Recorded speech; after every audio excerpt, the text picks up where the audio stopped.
Avis vascular centre మన దేశంలోనే the best varicose vein hospital.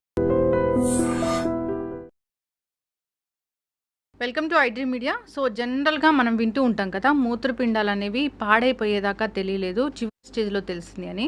So ఎందుకు ఇలా జరుగుతుంది? మూత్రపిండాల సమస్య ఉందని మనం ముందుగా ఎలా తెలుసుకోవచ్చు? ఎలాంటి లక్షణాలు కనిపిస్తాయి? మూత్రపిండాలు ఆరోగ్యంగా ఉండాలంటే, కిడ్నీస్ బాగుండాలంటే, కిడ్నీ పనితీరు మెరుగుపడాలంటే మనం ఎటువంటి ఆహారాలు తీసుకోవాల్సి ఉంటుంది? పూర్తి వివరాలు తెలుసుకుందాం. ఈరోజు మనతో పాటు ఉన్నారు ప్రముఖ నెఫ్రాలజిస్ట్ డాక్టర్ సత్యనారాయణ గారు. డాక్టర్ గారు నమస్తే అండి. నమస్కారం.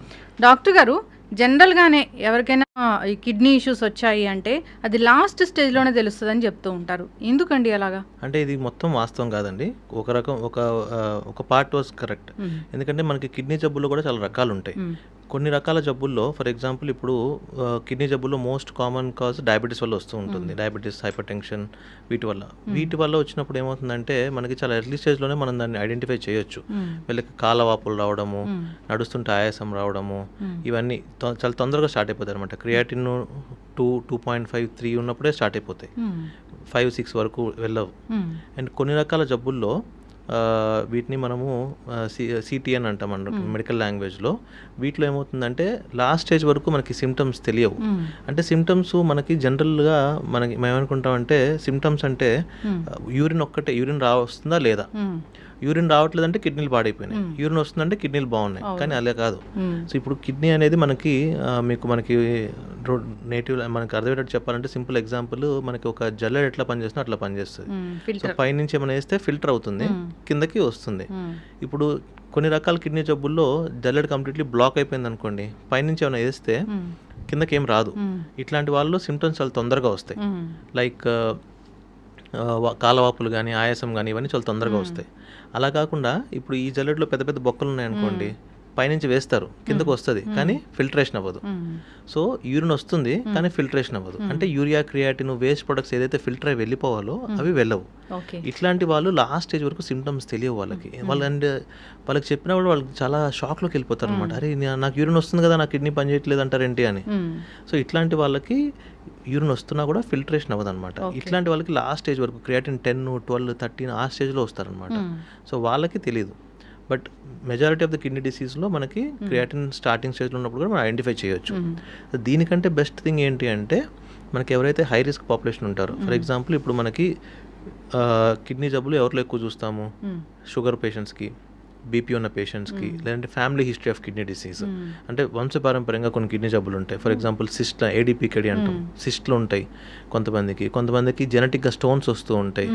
ఇట్లాంటి వాళ్ళల్లో రెగ్యులర్గా చెకప్ చేసుకోవాలి. ఎంత ఫ్రీక్వెంట్గా అనేది మనము కిడ్నీ కండిషన్ బట్టి ఉంటుందన్నమాట. ఫర్ ఎగ్జాంపుల్ మీకు ఓన్లీ షుగర్ ఉంది, బీపీ ఉంది, వేరే అంటే కిడ్నీ ఇంకా ఎఫెక్ట్ అవ్వలేదు, అట్లాంటి వాళ్ళు సంవత్సరానికి ఒకసారి urine test, creatine test, eye checkup, heart checkup చేసుకోమని చెప్తాం.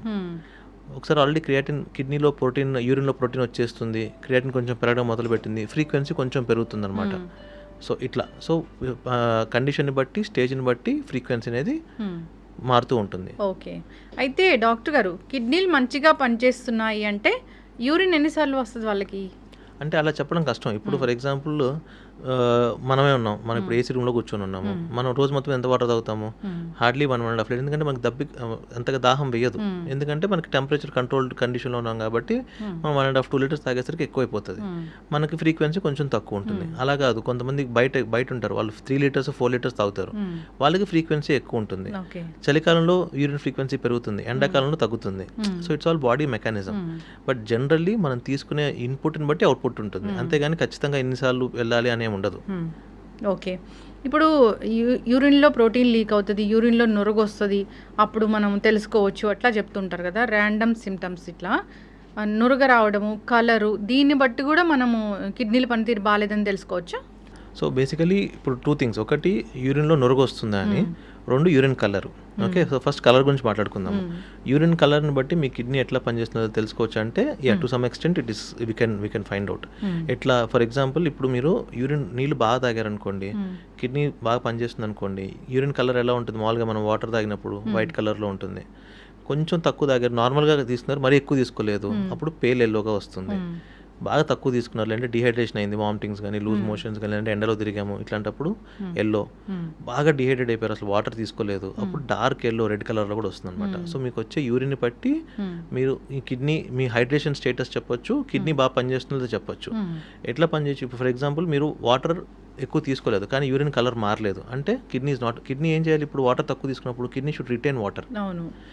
కిడ్నీ వాటర్ రిటైన్ చేసుకున్నప్పుడు యూరిన్ కలర్ డార్క్ బ్రౌన్ అట్లా వస్తుంది అనమాట. కానీ మీరు వాటర్ తీసుకున్నారు డిహైడ్రేషన్ స్టేట్లో కానీ కలర్ మారట్లేదు అంటే కిడ్నీకి కాన్సన్ట్రేషన్ చేసే కెపాసిటీ పోయిందని అర్థం, అంటే కిడ్నీ ఫంక్షన్ ఎఫెక్ట్ అయిందని అర్థం. రెండు నురగ, ఇప్పుడు నురగ అనేది వెరీ ట్రిక్కీ థింగ్, ఎందుకంటే యూరిన్లో నురగ వచ్చేంత ప్రోటీన్ ఉండాలి అంటే చాలా ఎక్కువ ప్రోటీన్ ఉండాలి. నార్మల్గా మనము 30 to 300 milligrams నార్మల్ అని చెప్తాం. మనకు నురగ రావాలంటే కనీసం 1 gram కంటే ఎక్కువ ఉండాలి. కానీ కిడ్నీ జబ్బు అంతకంటే ముందు కూడా స్టార్ట్ అయి ఉండొచ్చు. డయాబెటీస్ పేషెంట్స్లో 30 milligrams, 300 milligrams, 500 milligrams, 750 milligrams అలా కూడా స్టార్ట్ అవుతుంది. దాన్ని కూడా మనం దీని కింద తీసుకుంటాం, మనం జబ్బు కింద తీసుకుంటాం. సో నురగ వచ్చేంత వరకు వెయిట్ చేయకూడదు. సో రిస్క్ ఫ్యాక్టర్స్ ఉన్నవాళ్ళు, ఫ్యామిలీ హిస్టరీ ఉన్నవాళ్ళు ఖచ్చితంగా ఇయర్లీ ప్రివెంటివ్ చెకప్ చేసుకోవాలి.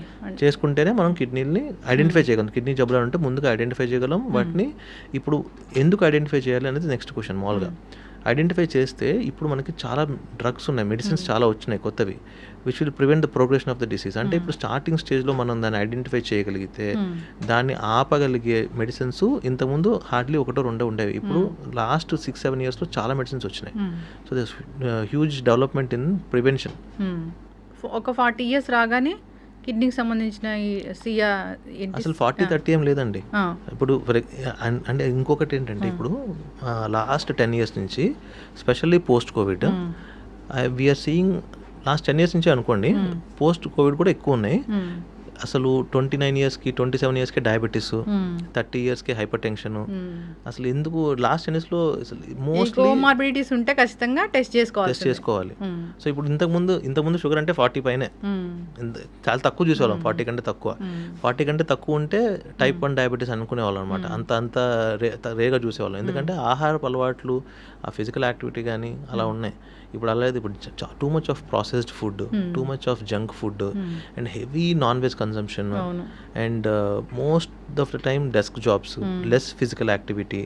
సో వీటి వల్ల చాలా యంగ్ పీపుల్ కూడా డయాబెటీస్ వచ్చేస్తుంది. ఇప్పుడు డయాబెటీస్ ఉంది డాక్టర్ గారు, అది కిడ్నీలను ఎలా పాడు చేస్తుంది?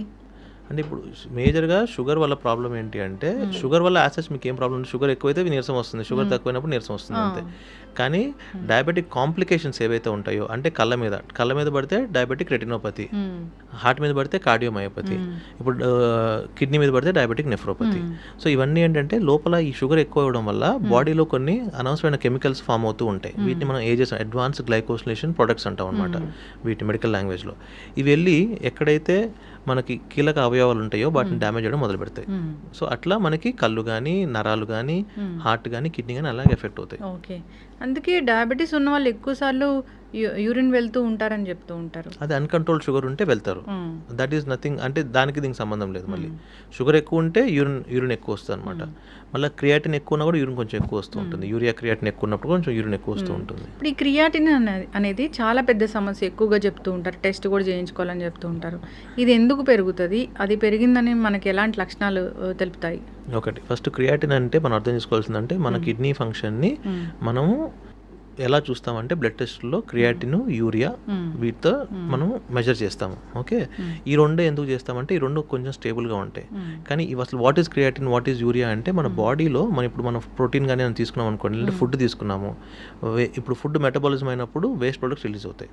ఈ వేస్ట్ ప్రొడక్ట్స్ అనేవి చాలా రకాలు ఉంటాయి. దాంట్లో కొన్ని మనం ఐడెంటిఫై చేసి వాటిని మనం కిడ్నీ పనిచేస్తున్న లేదని చూసుకోవడానికి మనం సర్గేట్ మార్కర్స్గా తీసుకున్నాం అనమాట. అవే urea, creatine.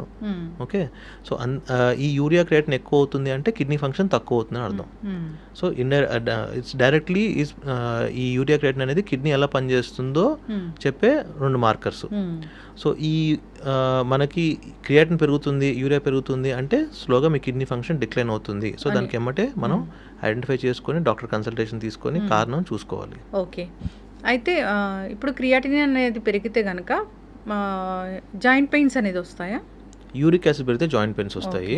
So uric acid కూడా ఒక రకంగా కిడ్నీకి రిలేషన్ ఉంటుందన్నమాట. సో మేజర్ జాయింట్ పెయిన్స్ మనకి కాళ్ళల్లో, మడిమల్లో, బొటన వేలుకి వాటికి వచ్చే పెయిన్స్ని గౌట్ అటాక్స్ అంటాం అనమాట. ఈ గౌట్ అటాక్స్ అనేది యూరిక్ యాసిడ్ ఎక్కువ అవడం వల్ల వస్తుంది. ఇది మేజర్గా మనం చూసేది ఏంటి అంటే ఎవరిలో చూస్తామంటే ఈ సెడెంటరీ వర్కర్స్ ఉంటారు, mostly software professionals, IT professionals ఉంటారు. ఫిజికల్ యాక్టివిటీ ఉండదు, డెస్క్ జాబ్ ఉంటుంది, మోస్ట్లీ ప్రాసెస్ ఫుడ్ తీసుకోవడము, ఈ ఫాస్ట్ ఫుడ్స్ తీసుకోవడం, వీళ్ళల్లో ఎక్కువ చూస్తాం. Too much non veg consumption ఇప్పుడు ఒక ట్రెండ్ అయిపోయింది అనమాట. ఈ ఫుడ్ బ్లాగింగ్, దాని తర్వాత అక్కడికి వెళ్ళి ఎక్కువ ఫుడ్ ఒకళ్ళే తినడము, దాని ఏదో అంటారు, ఐ డోంట్ నో, యూట్యూబ్స్లో they keep posting these videos అనమాట. ఒకే మనిషి ఇంత ఫుడ్ తినడము, ఇవన్నీ. అవును, ఎస్, ఖచ్చితంగా ఎఫెక్ట్ అనేది ఉంటుంది దానివల్ల. అయితే డాక్టర్ గారు, ఇప్పుడు బీపీ ఉంది, బీపీ ఎంత పెరిగితే కిడ్నీలు పాడవుతాయి? అలా చెప్పలేము, అంటే స్పెసిఫిక్గా ఒక నెంబర్ అని చెప్పలేము. అయితే మన ఏజ్కి తగ్గట్టు టార్గెట్ ఇస్తూ ఉంటాం అనమాట. ఫర్ ఎగ్జాంపుల్ ఇప్పుడు ఒక 20 years 25 years ఉన్న వ్యక్తికి 50 years 60 years ఉన్న వ్యక్తికి ఒకటే బీపీ మెయింటైన్ చేయాలంటే కాదు. సో మనకి 120/80 కాదు 120/80, నాకు 120/80 పడి ఉండదు ఒకసారి. నా బేస్ లైన్ బ్లడ్ ప్రెషర్ 110/70. నాకు అంతకంటే ఎక్కువ ఉండదు. అవునా? BP, what is blood pressure? Blood pressure అంటే బాడీలోని అవయవాలకి ఎంత ప్రెషర్ ఉంటే బ్లడ్ సప్లై కరెక్ట్గా ఉంటుందో దాన్ని బ్లడ్ ప్రెషర్ అంటాం, అంతే. It will be generated by heart and మనకి బ్లడ్ సప్లై చేసే నరాలు వాటిని మెయింటైన్ చేస్తూ ఉంటాయి.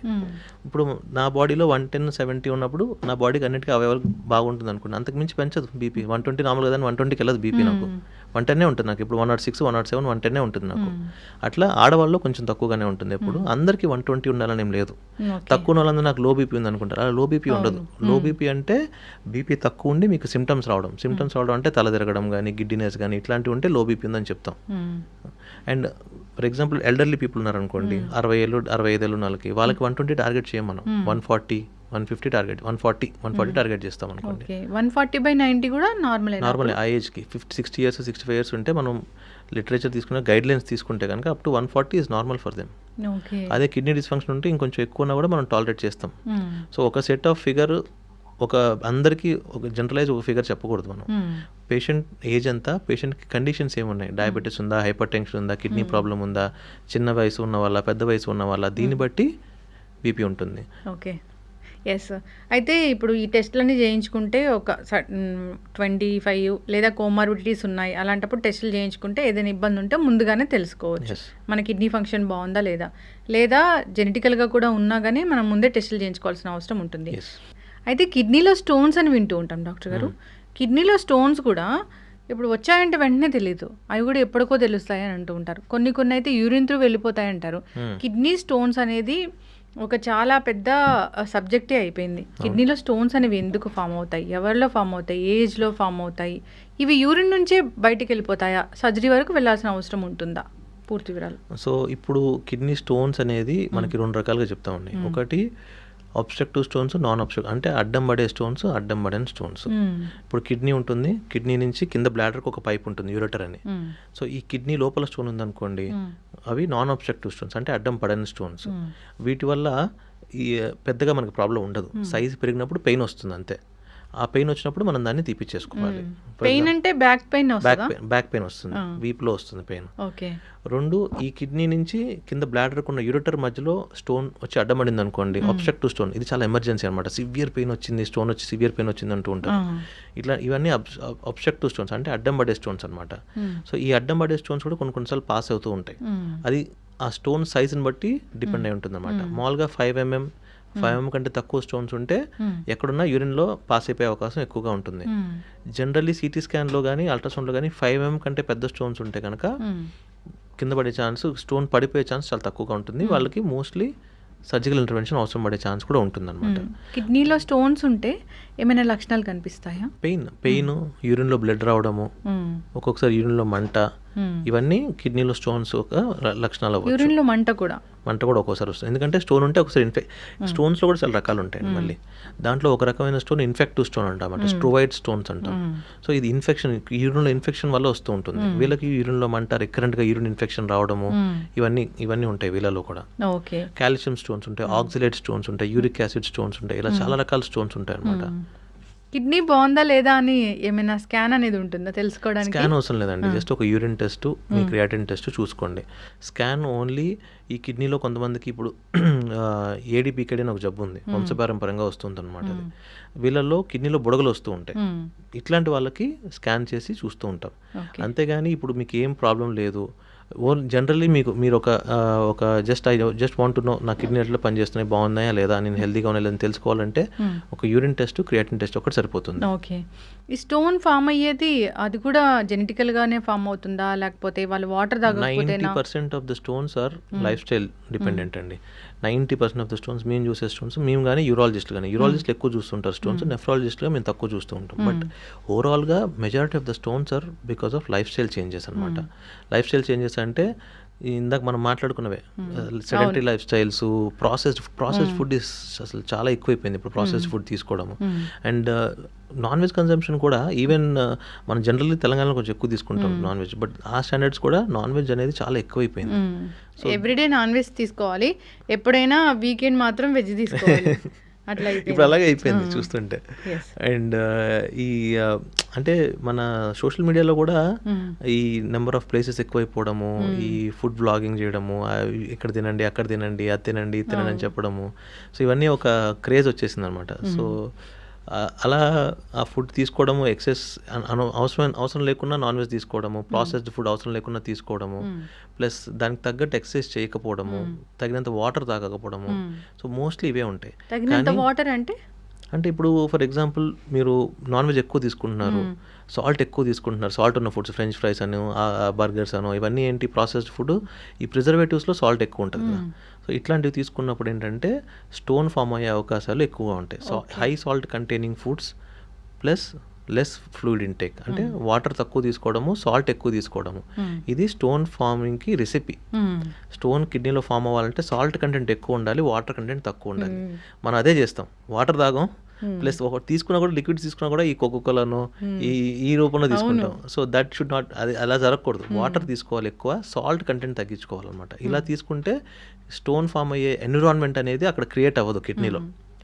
ఈ కిడ్నీలో సాల్ట్ కంటెంట్ ఎక్కువ ఉన్నప్పుడు స్టోన్ ఫార్మింగ్ ఎన్విరాన్మెంట్ ఫామ్ అవుతుంది, అప్పుడే స్టోన్ ఎక్కువ ఫామ్ అవుతుంది, స్టోన్స్ ఫామ్ అయ్యే అవకాశం ఎక్కువగా ఉంటుంది. కానీ ఒక 10 to 20% ఆఫ్ ద పేషెంట్స్లో జెనెటిక్ కండిషన్స్ వల్ల కూడా మనకి స్టోన్ ఫామ్ అవుతూ ఉంటుంది, దాంట్లో వాళ్ళ తప్పే ఉండదు. ఓకే. ఇప్పుడు స్టోన్ యూరిన్ నుంచి దానంతరకు అదే వెళ్ళిపోతుంది కదా, అది సైజుని బట్టి డిపెండ్. వెళ్ళిపోయినప్పుడు తెలుస్తుందా డాక్టర్ గారు? పెయిన్ వస్తుంది, చాలా పెయిన్ వస్తుంది. ఓకే. మనం చాలాసార్లు ఎమర్జెన్సీకి వస్తారు, evenings, nights, middle of the night ఎమర్జెన్సీకి వస్తారు, సార్ పెయిన్ తట్టుకోలేకపోతున్నాం, వస్తున్నాం అని. సో వాళ్ళకి ఆ యూరిన్ ఇప్పుడు ఏం చేస్తుందంటే ఈ కిడ్నీకి బ్లాడర్కి మధ్యలో ఉన్న యూరెటర్ ఏదైతే ఉందో అక్కడికి వచ్చి అడ్డం పడ్డప్పుడు స్టోను, కిడ్నీ ఏం చేస్తుంది, దాన్ని కిందకి నెట్టడానికి ట్రై చేస్తాను అనమాట. ట్రై చేసినప్పుడు చాలా సివియర్ పెయిన్ వస్తుంది, పెరిస్టాల్టిక్ మూమెంట్ అంటాం యూరిటర్లో. అలా వచ్చినప్పుడు సివియర్ పెయిన్ వస్తుంది. సో ఆ పెయిన్ ఏంటంటే that is kidney is trying to push the stone down. So అప్పుడు సివియర్ పెయిన్ వస్తుంది అనమాట. రప్చర్ అవుతుందా? రప్చర్ అవ్వదు, వెరీ అన్లైక్లీ.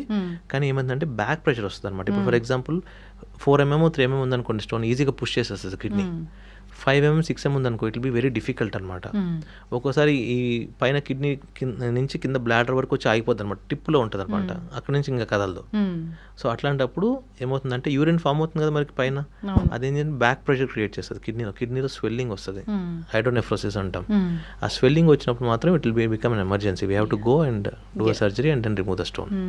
సర్జరీ అంటే దానిలో కూడా చాలా రకాలు ఉంటాయి. PCN అని, ESW అంటే కొన్నిసార్లు బయట నుంచి షాక్ వేవ్స్ ఇచ్చి దాన్ని బ్లాస్ట్ చేస్తాము, కొన్నిసార్లు లోపలికి వెళ్ళి స్టోన్ రిట్రాక్ట్ చేసి స్టెంట్ పెడతాము. దానిలో కూడా అంటే సైజుని బట్టి, లొకేషన్ని బట్టి మనకి స్టోన్ ట్రీట్మెంట్ అనేది ఉంటుంది. అయితే డాక్టర్ గారు, చాలా వాటర్ తాగితే స్టోన్స్ బయటికి వెళ్ళిపోతాయి, బార్లీ వాటర్ తాగితే స్టోన్స్ బయటికి వెళ్ళిపోతాయి, బార్లీ వాటర్ తాగితే కిడ్నీలు కూడా మంచిగా క్లీన్ అయిపోతాయి, ఒక్కొక్కసారి బియర్ లాంటిది తీసుకుంటే కూడా యూరిన్ నుంచి వెళ్ళిపోతాయి అంటారు, వాస్తవమేనా? అలా ఉండదు. ఇప్పుడు ఏంటంటే ఇవన్నీ ఏంటంటే ఎక్కువ వాటర్ తీసుకుంటే బాడీలోని ఎక్సెస్ టాక్సిన్స్ అనేది ఫ్లష్ అవుట్ అవుతాయి అంతే. అంతకు మించి ఇంకేం ఉండదు. బార్లీ వాటర్ తీసుకున్నా అదే, బీర్ తీసుకునే అలా జరగదు. బీర్ ఎంత తీసుకున్నా, ఆల్కహాల్ తీసుకున్నా యూరినేషన్ ఎక్కువ వస్తూ ఉంటుంది. That doesn't and in fact it's bad recipe. మనం బీర్ ఎక్కువ తీసుకున్నా, ఎనీ ఆల్కహాల్ తీసుకున్నప్పుడు వాటర్ తక్కువ తీసుకుంటాం అండ్ యూరినేషన్ ఎక్కువ అవుతూ ఉంటుంది అనమాట. అట్లాంటప్పుడు డిహైడ్రేట్ అయిపోతాం. సో డిహైడ్రేట్ అవ్వకుండా చూసుకోవాలి మనం మందు తాగినప్పుడు. కానీ ఎప్పుడైనా లిక్విడ్స్ మనం అదే పనిగా లిక్విడ్స్ తాగాలి అని ఒకటి పెట్టుకొని తీసుకుంటూ ఉండాలి, లేకపోతే డిహైడ్రేట్ అయిపోతాం. ఆన్ ది అదర్ హ్యాండ్ ఎక్కువ వాటర్ తీసుకున్నప్పుడు బాడీలో టాక్సిన్స్ ఫ్లష్ అవుతాయి. కానీ ఎంత వాటర్ తీసుకోవాలనేది they should be limit for anything. కొంతమంది నా దగ్గర 8 లీటర్స్, కొంతమంది 8 లీటర్స్ తీసుకుంటాను సార్, నేను 10 లీటర్స్ తీసుకుంటాను సార్ అని వస్తూ ఉంటాను అనమాట. అలా కూడా తీసుకోకూడదు. ఎందుకంటే ఎక్సెస్ వాటర్ తీసుకుంటే ఏమవుతుందంటే బాడీలోని లవణాలు, సోడియం, పొటాషియం ఇవన్నీ డౌన్ అయిపోతాయి. In fact we have 2 days back ఒక అడ్మిషన్ అయింది మాకు ఎమర్జెన్సీ నుంచి. ఆయన 8 లీటర్స్ 10 లీటర్స్ వాటర్ తీసుకుంటారు రోజు. సడన్ గా సోడియం లెవెల్స్ 105, 106 కి డ్రాప్ అయిపోయి కొమటో స్టేట్ లో వచ్చారు. సో ఎక్కువ నీళ్ళు తాగడం కూడా ప్రమాదం అయితే. ఎక్కువ నీళ్ళు తీసుకున్నా కూడా ఒక్కొక్కసారి మనకి ఈ సోడియం అనేది డౌన్ అయిపోతుంది, పొటాషియం డౌన్ అయిపోవడం అనేది జరుగుతూ ఉంటాయి అనమాట. అలా అయితే కిడ్నీ ప్రాబ్లం ఉన్న వాళ్ళు ఎక్కువ నీళ్ళు, అసలు నీళ్ళే క్వాంటిటీ ఇలా ఎంత తీసుకోవాలి అని ఉంటుందంట కదా. అంటే ఫ్లూయిడ్ రెస్ట్రిక్షన్ ఉంటుంది. కిడ్నీ సమస్య ఉన్న వాళ్ళకి ఏంటంటే వాళ్ళ స్టేజ్ని బట్టి, క్రియాటిన్ బట్టి వాళ్ళకి ఇంతకంటే ఎక్కువ వాటర్ తీసుకోకూడదని చెప్తాం. ఎందుకంటే ఆ ఫిల్టరేషన్ కెపాసిటీ అనేది పోతుంది కిడ్నీకి. అప్పుడు ఏమవుతుందంటే ఈ ఎక్సెస్ వాటర్ అనేది మనకి వాపుల రూపంలో కనిపిస్తుంటుంది అనమాట. కాళ్ళలో వాపులు రావడము, ఆ తర్వాత లంగ్స్లోకి వాటర్ రావడము, ఆయాసం రావడం, ఫ్లాట్గా పడుకోలేకపోవడము.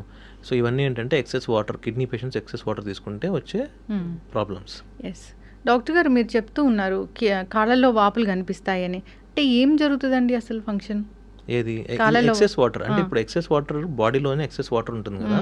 ఎక్సెస్ వాటర్ ఏంటంటే ఈ ప్రెషర్ తట్టుకోలేక లోపల బయటకు వచ్చేస్తాయి. అవి same thing will happen in the lungs. First water కాళ్ళలో స్టార్ట్ అయినప్పుడు లంగ్స్ లో కూడా వస్తుంది అనమాట. అప్పుడు లంగ్స్ ఎక్స్పాండ్ అవ్వడానికి ఉండదు. సో వీళ్ళకి ఆయాసం రావడము, ఫ్లాట్గా పడుకోలేకపోవడము, ఇవన్నీ ఎక్సెస్ వాటర్ తీసుకోవడం వల్ల దీన్ని మనం ఇప్పుడు లంగ్స్లో ఉంటే పల్మనరీ ఎడిమా అంటాము, కాళ్ళలో ఉంటే పీడల్ ఎడిమా అంటాం అట్లా. సో ఇవన్నీ ఏంటంటే ఎక్సెస్ వాటర్ కిడ్నీ ఫంక్షనింగ్ సరిగ్గా లేనప్పుడు ఆ వాటర్ అనేది మనం కిడ్నీ బయటికి పంపించలేదు. అప్పుడు ఆ బాడీలో ఎక్కడ డిసిపేట్ అవ్వాలి అక్కడ డిసిపేట్ అవుతూ ఉంటుంది అనమాట. ఎక్కడ ఫ్రీ స్పేస్ ఉంటే అక్కడ ఫ్రీ స్పేస్ వెళ్ళిపోతూ ఉంటుంది. బీపీ ఎక్కువగా ఉన్న వాళ్ళలో కూడా అన్కంట్రోల్ బీపీ ఉంటే కాళ్ళు వాపులు వస్తాయి అన్నప్పుడు వాళ్ళకు కూడా కిడ్నీ చెకప్ అనేది చేస్తూ ఉంటారు. చేయాలండి. కాళ్ళ వాపులు వస్తున్నాయంటే ఖచ్చితంగా ఒకసారి కిడ్నీ చెకప్ చేసుకోవడము, యూరిన్ టెస్ట్ చేసుకోవడము, యూరిన్లో ప్రోటీన్ లీక్ అవుతుందా, కిడ్నీ ఫంక్షన్ బాగుందా లేదా, లేదంటే కాళ్ళ వాపులకు వేరే కారణాలు కూడా ఉంటాయి. ఇప్పుడు లివర్ ప్రాబ్లం ఉన్నా కూడా కొన్నిసార్లు కాళ్ళ వాపులు వస్తూ ఉంటుంది, హార్ట్ ప్రాబ్లం కూడా కాళ్ళ వాపులు వస్తూ ఉంటాయి. ఇవన్నీ రెగ్యులర్ అంటే అప్పుడు జనరల్ హెల్త్ చెకప్ చేసుకోవాలి మనం. చేసుకుంటే ఏదైనా ఇష్యూ ఉంటే బయటపడుతూ ఉంటుంది. బట్ కిడ్నీ పరంగా అయితే ఒక యూరిన్ టెస్ట్, క్రియాటిన్ అవన్నీ చేసుకుని దీంట్లో ఏమైనా ప్రాబ్లం ఉంటే ఫర్దర్గా టెస్టులు చేసుకోవచ్చు. ఓకే. అయితే డాక్టర్ గారు ఇప్పుడు కిడ్నీ పనితీరు బాగానే ఉంది, అంతా బాగానే ఉంది, కొన్నాళ్ళకి డయాలసిస్ చేయాలని చెప్తూ ఉంటారు. అంటే డయాలసిస్ స్టేజ్ వరకు మనకి ఎందుకు లక్షణాలు తెలియవు? తెలుస్తాయండి, చాలా మందిలో తెలుస్తాయి. ఇప్పుడు మనకి ఒక 100 మంది కిడ్నీ పేషెంట్స్ ఉంటే దాంట్లో 40-50% మందికి మనం ముందే ఐడెంటిఫై చేసి వాళ్ళకి మెడికేషన్ మీద పెట్టి ఆ డిసీజ్ ప్రోగ్రెషన్ ఏదైతే ఉంటుందో దాన్ని స్లో చేయగలం. కానీ కొంతమంది ఏంటంటే చెకప్ చేయించుకోరు, వాళ్ళు లాస్ట్ స్టేజ్లో డయాలసిస్ స్టేజ్లో మన దగ్గరకు వస్తారనమాట. అట్లాంటి వాళ్ళకి మనం చేయగలిగింది ఏం లేదు. ఓకే. డయాలసిస్ చేయడం అంటే అసలు ఆ ప్రాసెస్ మొత్తం ఎలా ఉంటుంది? అంటే ఇప్పుడు మన kidney dialysis nothing but kidney చేసే పనిని మనం బయట ఆర్టిఫిషియల్గా చేస్తున్నాం అంతే, అంతకుమించి ఏం లేదు. సేమ్ థింగ్ కిడ్నీ ఏ పని చేస్తుందో ఆ పనిని మనం బయట నుంచి చేస్తాం అనమాట. కాకపోతే మన కిడ్నీ అనేది 24/7 పనిచేస్తూనే ఉంటుంది. డయాలసిస్ అనేది అంత మిషన్కి మనం కనెక్ట్ చేసి పెట్టలేం కదా. దానికోసం ఏం చేస్తామంటే వారానికి 3 సార్లు, వారానికి 2 సార్లు అలా పిలుస్తూ ఉంటాం అనమాట. పిలిచి ఆ 4 hours ఒక డయాలసిస్ సెషన్ చేసి మళ్ళీ పంపిస్తాం అనమాట. ఈ 4 hours ఈ బాడీలోని డయాలసిస్ చేసినప్పుడు యూరియా క్రియాటిన్ తగ్గడము, యాసిడ్ లెవెల్స్ పెరుగుతాయి అవి తగ్గడము, ఈ potassium levels, sodium levels stabilize అవ్వడము, ఎక్సెస్ వాటర్ తీయడము, ఇవన్నీ చేస్తూ ఉంటాం. ఓకే. ఎక్సెస్ వాటర్ తీయడం అంటే బాడీలో ఉన్న బ్లడ్ లో ఉన్న ఎక్సెస్ వాటర్ మనం డయాలసిస్ నుంచి తీసేస్తాం అనమాట. ఓకే. అందుకే ముఖం ఉబ్బుగా, కాళ్ళ వాపులు, ముఖం వాపు రావడం ఇవన్నీ ఏంటంటే ఎక్సెస్ వాటర్ ఉండడం వల్ల. మనం డయాలసిస్ చేసి వాటర్ తీసేస్తే అన్ని తగ్గుతాయి చిన్నగా. ఎప్పుడు కూడా చెప్తూ ఉంటారు కళ్ళ చుట్టూ ఉబ్బులు కనిపిస్తూ ఉంటే కిడ్నీ ప్రాబ్లం ఉందేమో చెక్ చేయించుకోండి అని. ఎస్, అలా వాటర్ అంతా అక్కడ స్టోర్ అయిపోతుంది. ఎస్. అయితే ఎక్కువగా కిడ్నీలు పాడు చేసే వాటిలో మనం ఎక్కువగా తీసుకునే నీళ్ళు ఒకటి, ఉప్పు ఎక్కువగా తీసుకోవడం, తక్కువ నీళ్ళు తీసుకోవడం, ఇలాంటివి కూడా మన కిడ్నీలు పాడు చేయడానికి మన లైఫ్ స్టైల్ ఇవన్నీ కూడా కారణాలు అవుతాయి. అయితే మరి కిడ్నీ ట్రాన్స్ప్లాంట్ వరకు ఎప్పుడు వెళ్తారు? అంటే ఇప్పుడు ఒక్కసారి ఈ కిడ్నీ డిసీజ్ ఏదైతే పెరిగి చివరి లాస్ట్ స్టేజ్ డయాలసిస్ స్టేజ్ వచ్చినప్పుడు ఈ డయాలసిస్ అనేది మనకి ఇంతకుముందు చాలా బెటర్గా ఉంది. కానీ ఏంటంటే మనిషికి ఇప్పుడు ఒక మనిషి వారానికి 3 సార్లు డయాలసిస్ చేసుకోవాలనుకోండి, వారానికి 3 రోజులు మనకు హాస్పిటల్కి రావాలి.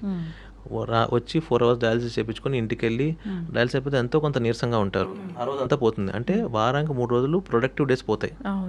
సో ప్లస్ చాలామంది మనకి మనం డయాలసిస్ యూనిట్లో చూసుకుంటే కనుక మనకి 6 years పిల్లాడి దగ్గర నుంచి 65 years ముసలి వరకు డయాలసిస్ చేయించుకుంటూ ఉంటారు. మెజారిటీ ప్రాబ్లం ఎక్కడ వస్తుందంటే మనకి ఫ్యామిలీలో బ్రెడ్ విన్నర్స్ ఎవరైతే ఉంటారో, ఫర్ ఎగ్జాంపుల్ మంచిగా జాబ్ చేసుకొని ఫ్యామిలీకి తనే ఆధారం అనుకున్న మనిషికి సడన్గా కిడ్నీలు పాడైపోయినా డయాలసిస్ చేయాలి అంటే హిల్ గెట్ డిప్రెస్డ్. చిన్న పిల్లల్లో కూడా కిడ్నీ ప్రాబ్లమ్స్ వస్తాయి. ఓకే.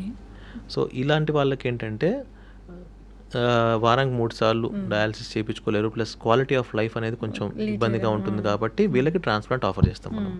సో ట్రాన్స్ప్లాంట్లో ఏమవుతుందంటే ఈ కిడ్నీ పెట్టిన తర్వాత ఈ కొత్త కిడ్నీ ఫంక్షన్ చేయడం మొదలుపెట్టినప్పుడు you can go back to your normal life. 100% normal అని చెప్పలేము, ఎంతో కొంత రెస్ట్రిక్షన్స్ ఉంటూనే ఉంటాయి. మాస్క్ పెట్టుకోవడము, క్రౌడెడ్ ప్లేస్కి వెళ్ళకుండా ఉండడము, అన్హైజీనిక్గా ఉండకపోవడం, ఇవన్నీ ఏంటంటే ఇన్ఫెక్షన్స్ ఎక్కువ ఛాన్స్ ఉంటాయి ట్రాన్స్ప్లాంట్ పేషెంట్స్కి. 2 కిడ్నీలు పాడైపోతేనే కిడ్నీ ట్రాన్స్ప్లాంట్కి వెళ్తారు కదా. ఒక కిడ్నీలు పాడైపోవడం అంటే రెండు పాడైపోవడం. ఒక కిడ్నీ పాడైపోతే మీకు సిమ్టమ్స్ తెలియవు. మీకు 2 కిడ్నీలు ఉండి ఒక కిడ్నీ 100% పాడైపోయినా ఇంకో కిడ్నీ బాగుంటే మీకు సిమ్టమ్స్ తెలియవు, క్రియేటిన్ పెరగదు, అన్ని కంట్రోల్లోనే ఉంటాయి. It will try to compensate. Okay. Kidney transplant అంటే ఆ కిడ్నీలు 2 తీసేసి ఇంకో కిడ్నీ పెట్టాలి. కిడ్నీలు అక్కడే ఉంటాయి. ఓకే. పాత కిడ్నీలు మనం టచ్ చేయం, కొత్త కిడ్నీని తీసుకొచ్చి ఇక్కడ కానీ పెడతాం. ఓకే. దాని పని అది చేస్తుంది అంతే. అయితే ఇన్నేళ్ళ ఎక్స్పీరియన్స్ కదా డాక్టర్ గారు, ఏదైనా ఒక క్రిటికల్ కేసు వచ్చింది ఇట్లా ట్రీట్ చేశాను అనేది ఏమైనా ఉందా? అంటే ప్రతి కేసు ట్రాన్స్ప్లాంట్కి వెళ్ళే ప్రతి కేసు అలాగే ఉంటుందండి మనకి. ఎందుకంటే transplant is like giving a new life to the patient. For example ఇప్పుడు మేము ఒక 1-2 weeks బ్యాక్ ఒక చిన్న బాబుకి 16 years బాబుకి, స్కూల్ గోయింగ్ బాబు, బాగా నీరసపడిపోయాడు, ఏం లేదు, ఏం టెస్టులు చేయించలేదు కానీ బట్ నీరసం అవుతున్నాడు, తినట్లేదేమో అన్న ఉద్దేశంలో వాళ్ళ పేరెంట్స్ ఉన్నారు. ఎక్స్పెక్ట్ చేయరు కదా 16 years బాబు కిడ్నీ ప్రాబ్లం వస్తుందని. సో ఒకరోజు బాగా నీరసం అయిపోయి అసలు లేగలేని పరిస్థితిలో తీసుకొస్తే క్రియాటిన్ చూస్తే 12, డయాలసిస్ స్టేజ్కి వెళ్ళిపోయాడు, కిడ్నీలు 2 చిన్నగా అయిపోయినాయి, పాడైపోయినాయి. సో వాళ్ళ మదర్ ముందుకు వచ్చారు కిడ్నీ ట్రాన్స్ప్లాంటేషన్కి. సో ఈ ట్రాన్స్ప్లాంట్ అయిన తర్వాత is going back to school.